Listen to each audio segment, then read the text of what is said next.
to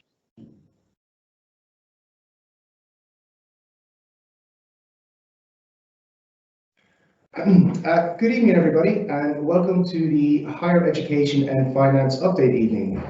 We are very much in the UCAS cycle now, and I'm delighted to say that we all have offers, so well done for that. The purpose of this evening is to explain what happens next, how we're going to firm up those offers, and also to give you some guidance on how to apply for student finance. I have Ms. Sharp here with me tonight, who is our resident expert, or UCAS expert, I should say, and she's going to be leading the session. But before I pass over to you, there are a couple of key messages from myself. Firstly, please don't panic. I know that many of you have received emails from universities recently asking you to firm up your offer ASAP in order to guarantee accommodation, etc. Again, please, I'd like you to look through these pressures and don't panic. At this stage of the year, universities are very eager to know how many students they have in their books and how many students they're going to have next year. And that's why they are applying this pressure at this stage. Most of you do not have to reply until the 10th of June. I say most of you, so some of you will not. So please do check UCAS track to actually find out what date. But most of you don't have to reply till the 10th of June. So we do have a bit of time. So please be sensible, come and speak to us. Please book an appointment with either myself, Mr. Owen, Ms. Rushholm, or Mrs. Sharp, and we can help you and give you some guidance before you have to firm up those choices. Secondly, for me, as I'm sure you're aware, results day will be on the 10th of August this year. The sixth form team will be in school and we will be available. So if you do find yourself in a position where you are in clearing or adjustment, or you just need some university guidance or advice, please, if at all possible, do come into school. I realise that some of you may have booked holidays already and that physically might not be able to come in, and that's absolutely fine. There are many other ways in which we can support you with your applications, whether it's through Teams or on the phone or etc. But if it is at all possible, please do try and come in. Sometimes it can be quite time constrained, and it's a bit easier if you're in school and we're there to support you. So I'm going to hand you over to Mrs. Sharp now. If you have any questions throughout the presentation, please feel free to type them into the live event Q&A and we can answer them at the end of the session. We will also be sending out this PowerPoint, and this presentation will be recorded and sent out to you as well. Thank you, Mrs. Sharp. Thank you. Hi, and thank you everyone for joining us and giving up your evening. I'll try to be as brief as possible, so I'll just run through the basics of what's going to be happening over the coming months and what you should be doing and thinking of regarding university in UCAS. For those of you that haven't met me, mainly aimed at parents, my name is Mrs. Sharp. I've been UCAS coordinator now for, I think, for about 7 or 8 years. I'm also head of exams, but that's a different hat, and that's another story. And I'm also a parent. I have a first year and a third year student, both at different universities at the moment. So I have been where you are now. I know I can feel your pain. I know your anxieties and your stresses as well. So what I want to try and say is that we are here to support your daughters, we're here to support the girls, but we're also here to support you guys as well. If your daughter is the eldest sibling, this is probably the first time you've even thought about applying for university and the university journey since you went to university back in the day as well. I know when I went, it was a handwritten application form. So things have changed, and we are here to help you and to support you as well. So moving on, what we'll be looking at is confirming your university place. I will briefly talk about accommodation, then student finance, and again, as Mr. Johnson's just mentioned, a little bit on results day, and then we'll answer any questions that you might have. So confirming your university place. So once you've got all your offers in and you know where you want to go, girls, please, if you haven't done so already, and I know I have been seeing quite a few of you over the last week or so, is please book an appointment to see me. There is an appointment schedule on the notice board outside my office. Book yourself in for an appointment, and I can just run through and talk you through how to firm up your choice. You do need to bring that completed confirmation form that Mr. Owen sent, emailed you out. So that needs to be, I will not send anything off until that form is completed. And even if you're still unsure, we can have a chat and talk about the pros and cons if you're not ready to send off straight away. But you do need to have a first choice, a second choice, and then you decline all your other offers. So it should look something like this. So your first choice being Leeds, which is 3A, so it's a higher offer, and then you have a backup or a second choice or an insurance choice, which should be slightly lower than your first choice. So in this example, it's AAB from Nottingham, and then you decline Bristol, Sheffield and Manchester.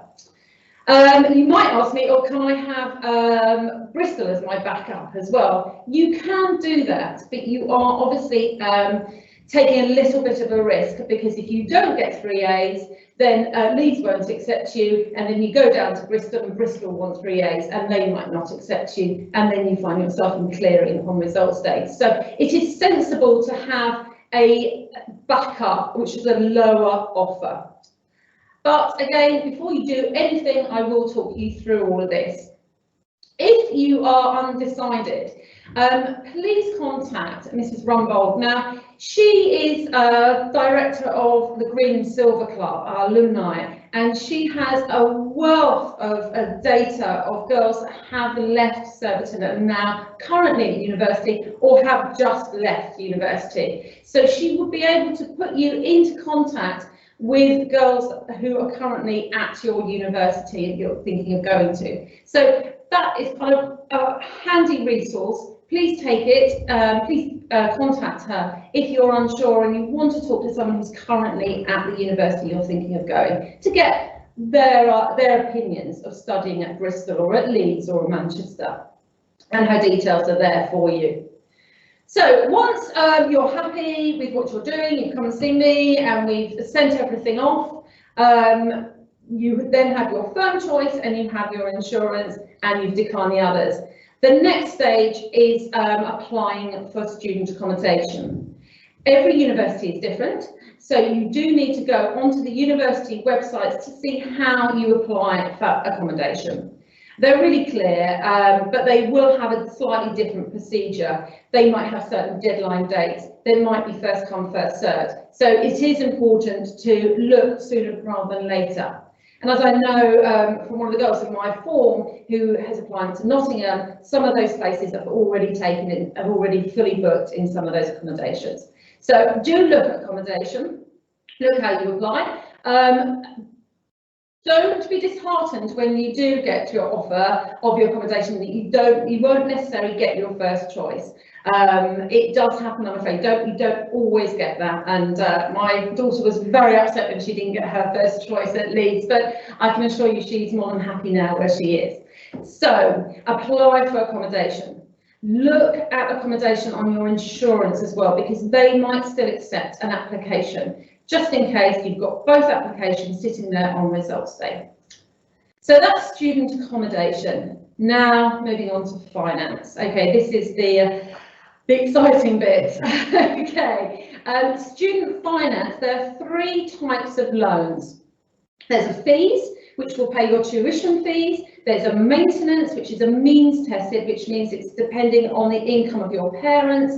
And there is also the DSA, which is the disabled student allowance.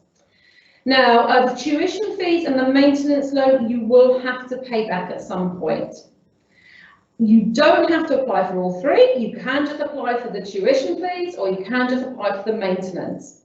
My advice, again, is once you've phoned up, is to make that application. They do have what is a soft deadline, which is the 25th of May, and I would do it sooner rather than later. You can make the application after that date, but then there's no guarantee you'll get the money in time. Again, my advice would be, even if you think, parents, if you're thinking of paying those fees, I would recommend you still make an application, and then come September, October, just don't take it if you're still in the position to pay those fees. The only reason I'm saying is because a friend of mine, her husband worked for Thomas Cook, and we all know what happened to Thomas Cook, and he lost his job, and they hadn't made an application. Their daughter was going to Manchester, and they had to make a very, very late application in September, and they didn't get any funding until, I think it was just after Christmas. So if they had made, and she regrets it so much, and she's like, I wish I had made that application back in September, but who knows. Okay, so that's the date. I would do it as soon as you phoned up, just make the application. It doesn't take long, it's about 30 minutes. And you'll need passport, national insurance number, and a bank details as well. Just in case you didn't know, most universities offer bursaries and scholarships, so do look at their websites and see how you can apply for that. Making the student application loan, student fees are paid directly from the student loan company to the university once you've registered with that university. So if on results day you put Liverpool as your first choice, and you change your mind and you want to go to a different university and you end up going to Manchester, those fees won't go to Liverpool because you haven't registered with Liverpool. You have subsequently changed course and you are now at Manchester and it will go there. Okay, so if you are self-funding, again, please refer to university websites regarding the actual tuition fees and how you pay for bank details. Normally they'll accept either the full payment or in instalments. In order for the loan to be paid, like I said before, must have a student bank account. And student loans will only be paid directly to your daughter. So any ideas that you might want to control the finances and hand them out at significant times to help them manage their money, which I have to admit I tried to do with my son a couple of years ago because I didn't trust him to have all that money. Unfortunately not. They won't pay it to us, it pays it to the student, and they have to learn to manage that money and pay their rent and their bills. The student loan does come in 3 instalments at the start of each term. So very quickly, I'll just go through 7 important facts. You don't pay up front to go to university. Students do not repay, graduates do. So in other words, you don't have to pay anything back until you have graduated and you're earning. And you have to, the figure at the moment stands at 26,568 per annum, but probably by the time you've graduated, that figure will increase. So it's only when you're earning a certain amount of money will they then start taking repayments back, and it goes through your wages, just like tax. Monthly repayments are the same on all courses, independent of fees. It is actually wiped out after 30 years. There's no debt collectors, and student loans do not appear on credit files. And I'm sorry to say you will probably owe for longer and may pay more. But that is gives you a rough idea of what you're looking at. Now, Mr. Johnston's contribution to the PowerPoint tonight is this little slide here, and I hope you all appreciate the Irish touch, the little corner in the corner there. But no, do look at this website. It's got a lot of good student tips in there, and in fact it's the website I use to look at student bank accounts, and it gives you a good comparison of what's out there, what you can get, and they do certain offers like a rail card and cashback and things like that, so you can weigh up what suits you. They do all offer overdrafts, but I don't encourage you to get into an overdraft or start using it because you do have to pay that back at some point. So do shop around. If you do your student finance application and you haven't got your student account yet, it's not a problem. Use the account that you've got at the moment, and you can always update your details at a later stage. And believe it or not, it does actually work, because both my children did that actually. They took a long time opening their bank accounts, their student bank accounts. So 1 or 2 forms of ID is required, such as a passport and a driving licence, and proof of address. You will have to have proof of your student offer, so it'll be like an email from UCAS or from your university. You can do it all online now, like everything. And once you've opened your new account, like I said, be sure to update student finance with your new details, so your loans get paid directly into your bank account. So this is another little handy website that we quite like. Please do go on it. You can go and you can type in your university, so Leeds University, and it calculates, gives you a rough budget of how much you'd be expected to pay per month to live in Leeds or Manchester or Newcastle or Edinburgh or Exeter. It's very popular this year. So do have a look at that. It gives you a bit of a comparison, you know, even to the point of how much a beer is in Exeter compared to Newcastle. And the other thing with budgeting, your first year you will be in halls of residence, and that is, I think it's actually quite expensive for halls, but that does include all your bills. When you hit the second year and third year and you're living in a shared accommodation in a house, your rent might be cheaper, but you do take into consideration that you will have bills to pay on top of the rent. So council tax, water bills, gas, electricity. And again, anything like my son, that boy seems to have more water bills than ever, and most people, because he's always phoning me up saying he's got a water bill and needs paid and he hasn't got any money. So mum and dad, please be wary of that little gem, because I get that quite often. But please do use that website, because this is a good one. So to summarise, try not to use that overdraft, because you will have to pay it back at some point. If you can, and I do appreciate it, it's very difficult in these times, is try and get a part-time job or a summer job or a holiday job, because even if you get your fees paid and you have maintenance, the maintenance actually is not massive, and you will need to somehow top that maintenance, that cost of living up somewhere along the way. So a part-time job is ideal, but again, my children would easily tell you there are absolutely no jobs out there at the moment, but hopefully in a year's time things will be different. Do open that student bank account, take advantage of the offers that they've got. When you get all your documents, try and keep them in one place, because you will need them again and again, and certainly with the student loan, you have to apply every year for that. And they're offering students a hardship fund, and I know this because again, my son has applied for it, and he needed to have all his documents to show. So yeah, you will be asked somewhere along the way, to show certain documents. So do keep them all in one place, and keep up to date. Know when payments are coming in and going out of your bank account. Don't get stung with a direct debit coming out and you didn't realise. So girls, it is your chance now to take responsibility and take ownership for your finances. It is hard.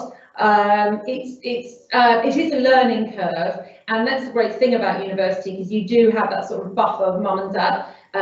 If you need some advice, not necessarily money, but some advice to help you, but it is good to take responsibility and ownership of your money, and think about making that money last week by week by week, and by month and by term. Okay, so finally, on to results day. Tuesday the 10th of August, it's ingrained in our brains. As Mr. Johnson said, please try and come in. We don't know what the full arrangements are going to be, because we don't know the situation as far as COVID is concerned. But we love seeing you on results day, hoping to celebrate with you your success. But on the back of that, if you do need our help, whether you want to adjust up or you find yourself in clearing, or if you want to change course, or you want to defer, or you've deferred and you actually want to go now, we are here to support you, and we will be in school. And believe me, this will be my 18th results day, and it is so much easier to deal with you face to face than rather than on a phone, and you're on a beach in Bali and you've got a time difference, and it's just very, very stressful for everyone concerned. So don't panic if you have booked something, it is what it is, but if you haven't, please try and keep that day free and come in and help us celebrate your success, but also for us to support you and mum and dad, because mum and dad, it's going to be stressful for you as well. I can't tell you how nervous that night before A-level results day is. It really is for parents as well as for girls. My last point is to keep the week free, maybe not the week, but a couple of days after the 10th free, because if you do change university, if you do go through clearing or adjustment, or you just change your mind, you just want to go to a different one and you manage to change course and change university and you get a different offer, they normally give you a handful of days to decide to make that, accept that new offer. So it allows you to maybe go up and look at the university. You might suddenly find you've got an offer to go to York and you've never even considered York University. So it gives you time to maybe jump in the car, drive up there, have a feel for York and then make your decision. So my best advice on a professional level and on a personal level is please try and keep those days are definitely free. Okay, that roughly sums it all up. Obviously keep calm.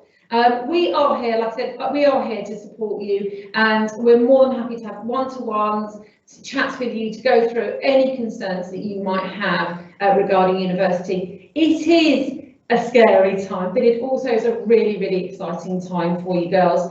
And you might be feeling a bit nervous, but I promise you that is absolutely normal at this stage. You're coming to the end of your school career, you're suddenly having to make decisions for yourself. So everyone, I guarantee this, and I promise you, everyone does have a little bit of a wobble at this time of the year. So it is natural to feel a little bit anxious about the situation, but honestly, you're in good hands and we are here to listen and help you through it. Okay, so any questions, Mr. Johnson? Yes, we have a couple of questions. I'm not sure about the first one, you might know the answer to this. If you are applying for a foundation course, which is free, can you still apply for a maintenance loan? You would need to check with student finance on that. I don't know if you can. Is it the foundation art? Obviously, you can't apply. Yeah. So, yeah, double, triple check with student finance, and they will let you know one way or the other. Probably because they'd like to lend out as much money as possible. But yeah, I'm sorry, I can't give you a definite answer on that. The second question: is there any steer when Scottish universities will be sending out offers? I mean, that depends on the university. I know some Scottish universities have already given out offers. They might be holding on to some at present. Again, each university in itself has its own dates. Most universities there is a deadline for university college decisions on applications which have been submitted by the 29th of January, and that's the 20th of May. So we would expect you to hear by that stage. So 20th of May we would expect. Yeah, I'm sorry, girls. I feel for you with these Scottish universities because I've seen so many of you over the last week or so, and you've got all your offers in apart from one from Edinburgh or St Andrews or Glasgow. So I am sorry that they're making you wait. There's nothing we can do at this stage. You do just have to wait. I actually saw someone last week who just went, I can't, I'm declining that one anyway, and was quite happy with the other offers. It is a waiting game and it is horrible and quite nerve-wracking, but yeah, I don't know why they take so long. It's just a bit disappointing really, but unfortunately there's nothing we can do on that. Next question: when is too late to confirm? Can we leave it just until the 9th of June? Probably wouldn't leave until the 9th of June. It's I mean, ideally you want to do your research, you want to make sure, because you're going to be spending the next 3 to 4 years at this institution. You want to make sure that you're fully invested, that I often recommend to students have a look at the pre-reading list, make sure that you enjoy the course. But I think once you have it firmed up, I think it's safe to say, go for it. But just make sure you speak with us first. We want to help you out as much as we can. So rather than just clicking that confirm and go, it's much better if you come and speak to us before you do it. Yeah, absolutely, and I wouldn't wait that long. I honestly wouldn't wait that long. If you are unsure, and I know some people because they're anxious about leaving school, and it feels quite final to make that decision, but if you're worried, like I said, if you don't know whether to go to Durham or Bristol or Leeds or Manchester, please use the resources of Ms Rumbold, because she will certainly be able to put you in contact, and you could hopefully talk to someone who's currently at those universities. If you change your mind regarding, you firm up Newcastle, for instance, and then you actually get to results there and think, I don't want to go to Newcastle, I want to go to Manchester. It is possible on results day, and that is why we ask you to come in, because if you do change your mind, and girls do, and boys, you're quite within your rights to change, we can try and help you get out of the Newcastle offer and get you into Manchester. I'll give you a very good example. Actually, my daughter, and a couple of you already heard this, she had an offer for English and sociology at Liverpool. She did her A-levels, finished her A-levels and said, Mum, actually, I've decided I want to do politics and not English and sociology. And I was like, really? And she's like, and I want to defer. Really? And I was like, okay. So we ended up waiting to results day. She got to results day. She got into Liverpool. She phoned Liverpool up, said, can I defer and can I change course? And they went, yeah, no problem. And then a month later, because she did very well in her A-levels, she was like, actually, I don't want to go to Liverpool. I want to go somewhere else, and she reapplied and ended up in Leeds. So nothing is set in, what I'm trying to say is nothing's set in stone at this stage. So don't worry about pressing that button and thinking that's it. You can change things. And again, like I said, we are here to help you and guide you through that. People do change their minds, and universities are used to that. Especially if you do better than you think and you go into adjustment and you can adjust up. Okay, but I wouldn't wait till June. No. You have got the Easter holidays coming, and then when you come back, you've got a lot of assessments going on, and you need to focus on that and not worrying about your whole university. Yeah, I think the most important thing is just, make sure you come and speak to one of us, and we can send it off probably sooner rather than later, but yes. Absolutely. Do you have any tips comparing uni choices and making pros and cons lists? Again, I think that's kind of down to the individual, because everyone is different and everyone wants to go to university for different reasons, and there's different aspects of different institutions that attract different people in different ways. I think it's important that you need to think about, well, what is it that's important to you? I mean, for some individuals, they want to go to a specific uni because it's renowned for the field of expertise they're looking to get into. Other students want to go to university because they want to live somewhere close to home. Others want to go further afield. There's various differences. I think there's a few different websites, which uni I think is quite good. We can send out a few. We can send some links out, but yeah, it's a tough call, especially when, because I know so many of you got so many good offers. You do have to think, I've got to live here. I've got to live here for the next 3 to 4 years. Do think about the course content, because obviously that's what you are going to be studying. But think about, is it a city? Is it a campus university? And distance is a big thing. If you have applied for somewhere like Newcastle or Edinburgh, it is a long way, even Leeds. And I have to say, with Lily being in Leeds, she can't just come back for the weekend. Well, she can, but it's more of an effort. So she's literally, I said goodbye to her and she's up there now, and hopefully I'm going to see her when she comes back for Easter. But it's, you have to think about the whole distance thing. If you go somewhere like Bristol or Bath or Exeter, if you did want to come home and see friends and see mum and dad, it's only sort of 2-3 hour drive, and then you can come back for the weekend. So there are those things that you need to think about, but certainly the course, because you are going to be studying it. And you need to look at that course content, and I would compare the different courses. You might have offers for chemistry, but they could be very different course contents on your particular subject.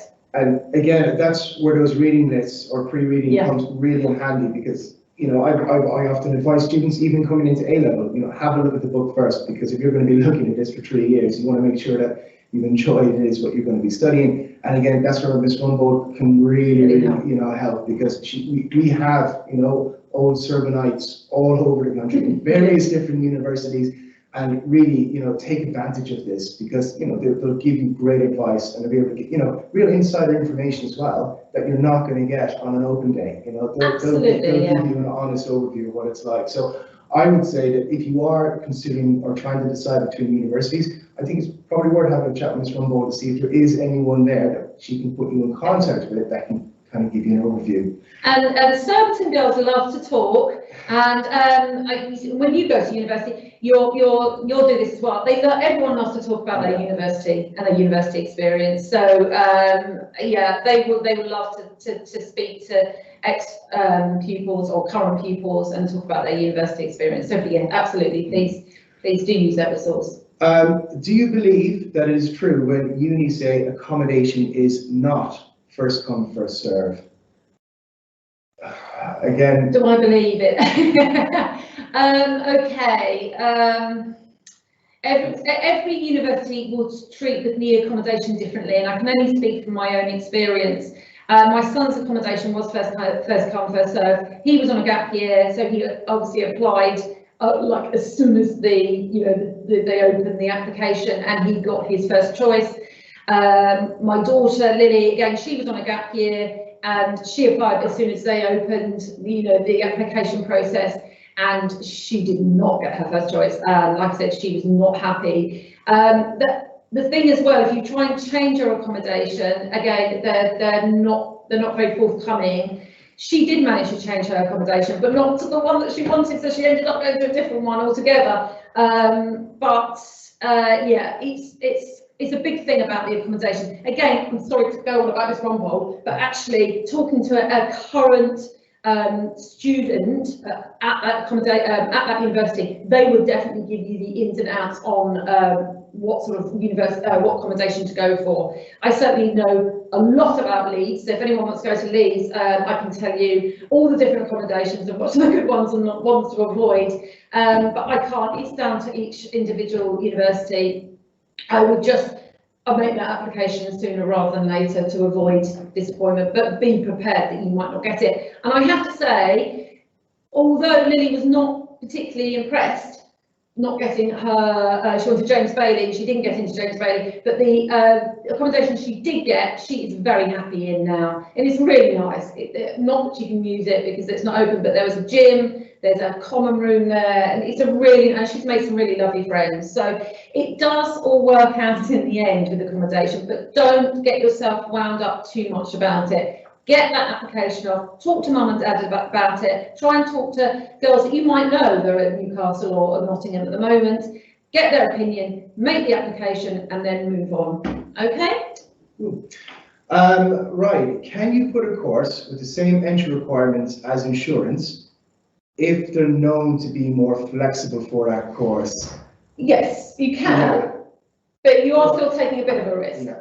And especially this year, I would say this could potentially not be a year to be too risky as well. So it's effectively the same. Just because they've done it in the past does not necessarily mean that they're going to do it in the future as well. So you have to be prepared for that as well. But I mean, if it's happened before, it can certainly happen again. But again, it's really is down to that individual university as such. So I mean, you need to be prepared for that. If you are putting down two choices and they have the exact same entry requirements, you need to be mindful of that they are the same, and they could very well ask for that. So you just need to be very, very careful with that. Yeah, and you've just got to go. And again, this is something that we would talk to you about before we submit your first choice and your insurance. I certainly would talk you through that without. I wouldn't let you just do it without making sure you're completely clear about what you're doing. And you do have to kind of go into results day thinking, having a plan for worst case scenario in case you do find yourself in clearing. But again, we can talk that on one-to-one before you make any decision, and obviously talk to mum and dad about it as well. Okay, but they have to sign the form, so you're going to have to talk to them upfront. And that's why those conversations are so crucial beforehand. Yeah, absolutely. And then the last question we have, if you are waiting to see the unis, which we can't do until May, is this too late? Again, it's not too late, but again, I personally would recommend you make those offers. You firm up before then. Again, it's down to you because it is within the deadline, and there's no guarantee that you'll be able to go to those unis in May anyway. So it's really difficult. Going back to talking to current students that are there is probably your best bet. If you can, and if we're allowed to travel, and I have said this to a number of you, maybe over the Easter holidays or a weekend, you just drive up to York or Nottingham, not necessarily do an actual tour, but you just drive up and have a look at the uni, get a feel for the town, the city, and then it also gives you an idea of how long it's going to take you to get there and come back again. So you could do that if that would help, because yeah, I get it. It must be really hard to make a decision to go and live somewhere for 3 or 4 years, having not even physically gone there. Yeah. So it is a tough one for you guys, and I do feel for you. But I just wouldn't wait that long. Like I said, you've got the summer term to get through, which you will do. You'll get through beautifully, and you'll get there, and hopefully you'll have prom, and then you'll have an amazing summer. But yeah, let's try and sort of wrap this up as much as you can. Yeah. Okay. We've actually got a few more now, so okay. It's okay. What should you do if the university you want to firm has the lowest entry requirements out of all of your choices? I mean, if that's where you want to go, yeah, that's where you want to go. Yeah. There's no issue with that. I mean, obviously, you just want to make sure that within your predicted grade limit, but if that's where you want to go, there's certainly nothing wrong with that at all. Yeah, and actually I know a lot of you have got some really, really good offers, actually, some really low ones in comparison to previous years, so I'm not surprised someone's asked that question. But yeah, if that's that, then you don't put in insurance. Again, we'll talk that through with you before you do it, but you just put your CCC offer in, or whatever it might be, and yeah, go for it. That's absolutely fine. How will uni offers work if you want to challenge a grade on results day? That's a $1 million question there. Yeah. Okay, so we don't know for sure. We can't answer it because this is a new process. I can only talk from previous years, and obviously this is different from previous years. So please do not quote me on results day in case I've got this wrong. What tends to happen is if you don't get the grades, to say you need A, B, and you have A, B, B, and you are querying one of your Bs and you think it should be an A, and you want to, we will have an appeals process in place by results day, and you want to appeal that B. You will, again, this is why it's really important you're in school, so we can help you and guide you, but you would need to phone that university. You need to explain to them that you're appealing, and then you have to ask them if they can hold that place for you. Ultimately, it is down to the university. Manchester might go, yeah, that's fine, but Nottingham might say, no, you haven't got the grades. So there is some delicate conversations that will have to be had with the universities. And again, like I said, if you are here, we can guide you on that. We've got plenty of experience of talking to the universities. So the first port of call will be talking to the university, and hopefully they say, okay, we'll hold your place for you until you get the outcome of the appeal. If the outcome of the appeal means your grade goes up, you're then into your chosen university. If it doesn't, then you'll move down to your insurance. But so I'd imagine it's going to be something like that. But like I said, we haven't got full guidelines on how the appeals process is going to work, and but that's how it's happened in the past. Okay, hope that helps. Is it a bad sign if a uni hasn't given you an offer yet? No, it's not. No. Not at all.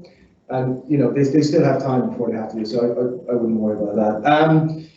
Will we find out our EPQ results before making a firm choice, as it may affect the grades? Well, EPQ is a funny one. It is, and I would actually say no.